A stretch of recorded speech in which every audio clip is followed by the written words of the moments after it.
10ম grade. তো আমরা শহীদ মিনারে ছিলাম দীর্ঘদিন। এইখানে আমাদের সরকার প্রতিশ্রুতি দিচ্ছে যে আমাদের আপাতত 11তম গ্রেড আমাদের দিবে এবং অন্যান্য দাবি তারা পূরণ করবে। এখন আমরা শুধু বলতেছি যে আমাদের প্রজ্ঞাপনটা দিন, প্রজ্ঞাপন দিলে পরেই আমরা আমাদের আন্দোলন প্রত্যাহার করবো।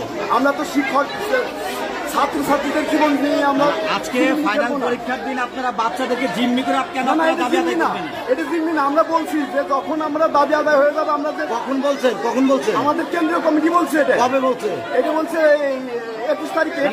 দুদিন আগে বলতেন কেন আপনারা এটা করলেন? এটা আমাদের আগের দাবি ভাই, এটা আমাদের আগের দাবি আপনারা প্রচার করেন নাই।